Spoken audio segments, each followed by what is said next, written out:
How is fear exposed? How do we expose fear to ourselves? How do we expose our own fear to ourselves?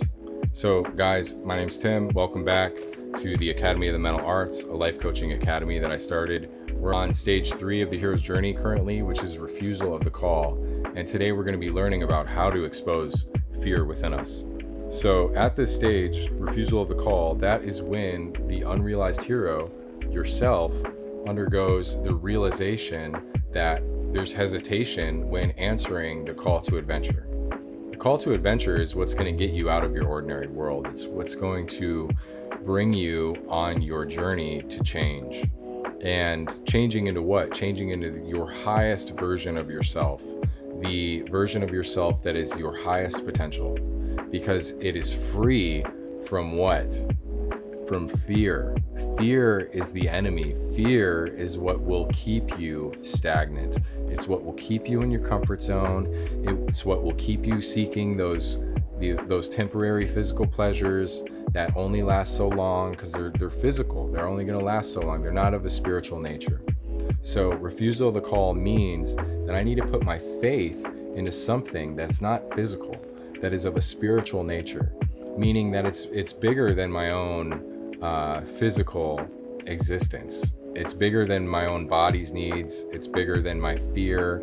I need to find something that is greater than myself and make a decision to turn my fears into that, like just place them into that, to where that faith in that will override the fears. Okay? So that being said, how is fear exposed? Okay, so I wrote down a bunch. But fear is revealed through a series of things, okay? Pay attention to these things. What do you avoid? Chances are you fear it. What do you procrastinate with? Chances are you fear something revolving around that. Where are your excuses? Because if you're making excuses, it's to cover up a fear. What do you cling to that is familiar? Chances are you're clinging to it because you fear if you didn't, there's fear associated. Something will happen. Behind all fear is a feeling that you're not safe, is a feeling that you won't survive, or that you'll be cast away. Because being cast away subconsciously tells us that we're less likely to survive, because we're humans, we need connection. So what do you escape with? Because chances are what you're trying to escape is what you really fear the most. So most of the time we use familiar comforts to quell the storm of fear. And the fear doesn't go away because of these things. It's literally like we're just closing our eyes in the storm, and the storm is going to continue anyways. So these behaviors are signs, though, that the imagined the imagined ego is trying to protect itself.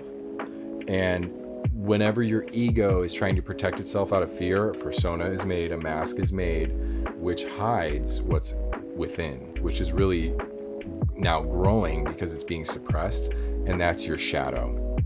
Your shadow, you guys may have heard the term before, but your shadow are those unaccepted, shame-assigned parts of you that you are afraid to see or have people see, which is why we cover them up with personas, with masks, which stem from fear. It all stems from fear. There would be no ego if there wasn't a sense of fear that came from separation, which came from the individualization that occurs when we're like 5 years old. We start creating an ego, personas, and then we assign our personality to what's acceptable and what's not acceptable. Anything that's acceptable, we're going to create personas that fit that. Anything that's not acceptable says that we might not survive, so we're going to create shadows, ignore them, and stash them away deep, deep down.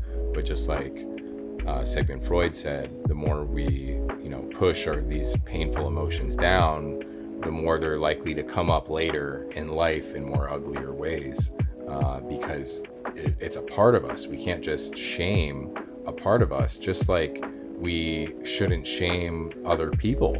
It's not it's the lowest form the lowest vibration of energy there is shame, because what shame really is saying that you don't belong, which is never true. Every human has the capability of turning their wrongs into rights. And that should, be something that we affirm to ourselves as a core belief, because that can give us hope when it comes to ourselves and us needing to change. So with that being said, the refusal is often where the internal voice says, I'm not ready. I can't do this. Let someone else do this. No one will believe in me. No one will accept me. All of these are negative core beliefs. They're cognitive distortions. They're not real because they are based out of fear. So your brain will jump to a conclusion to protect yourself by saying, I'm not good enough. So you're not even going to try because you're afraid of the rejection if you did, or the failure if you did.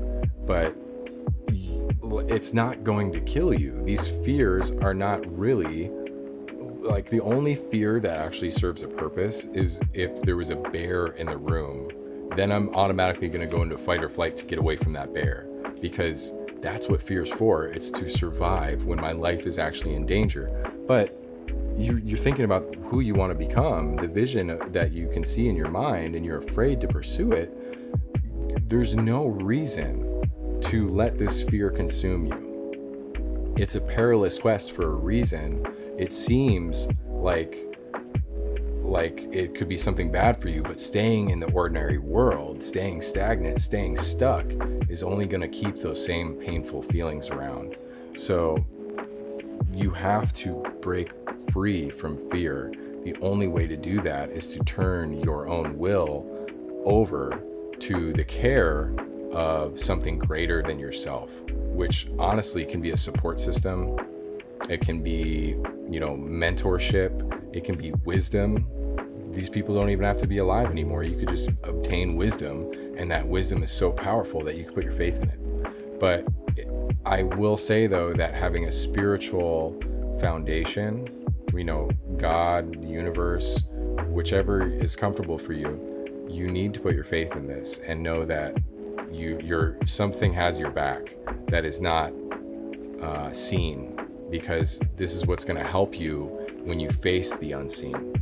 Okay? So refusal of the call is when the hero resists the journey and is overwhelmed by doubt and by fear. So that's when we really need to use our honesty and our hope to get faith. Because if you hang on to hope, you hang on to the possibility that there can be change. Honesty is going to be helpful because that's what allows us to admit that fear exists, so we don't stay stuck in denial. And it breaks the illusion of control. So hope is going to help us imagine a better future. And it's what begins our emotional readiness to go on this journey, to accept the call to adventure. Faith is what allows us to trust despite the unknown. And then the next principle that we'll obtain because of this is courage. And that is when we will be able to fully start to break free from our ordinary world. But that's the next video, not yet.